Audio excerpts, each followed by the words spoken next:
E a ideia do amor fati. Hoje nós vamos mergulhar em uma das ideias mais provocativas e libertadoras da filosofia, o amor fati, o amor ao destino, desenvolvido por Friedrich Nietzsche. Mas antes de entender o conceito, é preciso entender o homem. Nietzsche não foi um filósofo confortável. Ele não escreveu para agradar. Ele escreveu para provocar, para destruir certezas, para abalar estruturas morais que, segundo ele, enfraqueciam o ser humano. Viveu entre dores físicas intensas, isolamento, incompreensão e, no fim da vida, colapso mental. E mesmo assim, foi justamente ele quem propôs algo radical. Não basta suportar a vida, é preciso afirmá-la, é preciso amá-la, inclusive e principalmente nas suas partes mais difíceis. Amor fati significa, literalmente, amor ao destino. Mas Nietzsche não está falando de resignação passiva, não é sobre dizer é o que tem, não é sobre aceitar de cabeça baixa, é sobre desejar que tudo o que aconteceu, cada erro, cada fracasso, cada perda, cada humilhação, tivesse acontecido exatamente como aconteceu. Pense nisso com honestidade. Se você pudesse apagar suas dores do passado, você apagaria? Se pudesse retirar seus erros, suas vergonhas, suas falhas, você retiraria? A maioria das pessoas diria que sim. Nietzsche diria que não, porque para ele cada acontecimento é parte necessária da construção de quem você se torna. Retirar o sofrimento seria retirar também a força que nasceu dele. Retirar o erro seria retirar o aprendizado. Retirar a queda seria retirar a musculatura que se formou ao levantar.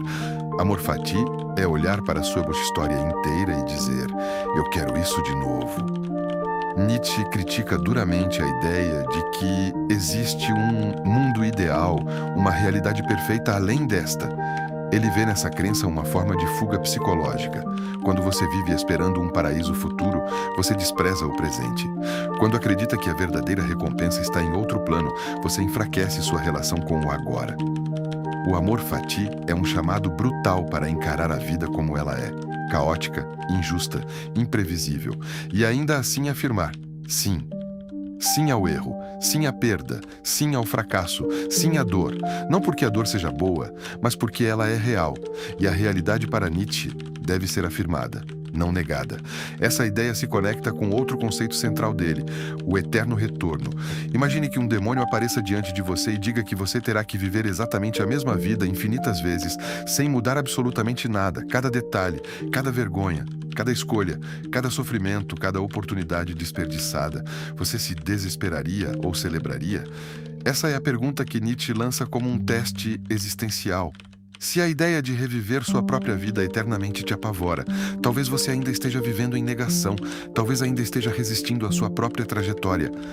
O amor fati é a resposta ideal ao eterno retorno.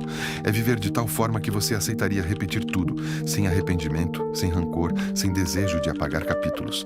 Nietzsche também fala sobre tornar-se quem se é. Não no sentido superficial de ser você mesmo, mas no sentido profundo de assumir integralmente a própria existência.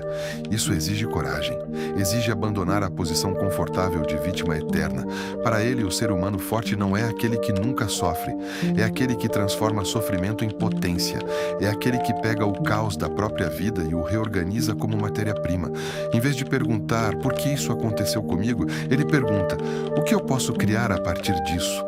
Em vez de culpar o mundo, ele assume a autoria. Amor fati é responsabilidade radical. Não significa que você escolheu tudo o que aconteceu. Significa que você escolhe o que fará com isso. Existe algo profundamente libertador nessa postura. Quando você ama o destino, você para de lutar contra o passado. Você para de desejar que as coisas fossem diferentes. E desejar um passado diferente é, no fundo, desejar ser outra pessoa. Mas Nietzsche não quer que você seja outro. Ele quer que você se torne quem você é. Isso implica aceitar sua história inteira como necessária. As falhas não são manchas que devem ser escondidas, são marcas que revelam o processo. As cicatrizes não são defeitos, são provas de transformação. Vivemos hoje em uma cultura de comparação constante. Redes sociais exibem versões editadas da vida. A sensação é de que todos estão avançando mais rápido, acertando mais, vivendo melhor. Nesse contexto, o amor fati se torna quase subversivo. Perdeu uma oportunidade? Ame isso. Fracassou em um projeto? Ame isso. Terminou um relacionamento? Ame isso. Não porque dói menos, mas porque resistir à realidade só cria sofrimento adicional. Quando você briga com o que já aconteceu, você se divide internamente. Quando você aceita e afirma, você se integra. Amor fati não é passividade, é potência concentrada. É dizer, isso aconteceu. Agora eu transformo. É parar de esperar que a vida seja justa e começar a ser forte. É abandonar a fantasia de controle absoluto e assumir o único controle possível, a interpretação e a resposta. Nietzsche via a vida como uma obra de arte. E uma obra de arte não é feita apenas de cores claras. Ela precisa de contraste, precisa de sombra, precisa de tensão. Sem sombra, não há profundidade. Sem dor, não há densidade. Amar o destino é olhar para a tela da própria existência, com erros, manchas, falhas, decisões questionáveis, e ainda assim dizer, eu assino.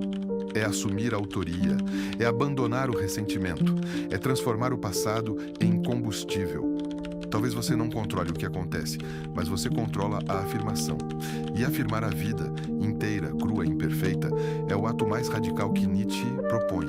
Se você tivesse que viver tudo de novo, exatamente como viveu, você aceitaria? Se a resposta ainda é não, talvez o trabalho ainda esteja em andamento, porque amor fati não é um pensamento confortável, é um treino de força existencial, e poucos estão dispostos a amar a própria história sem editar os capítulos difíceis.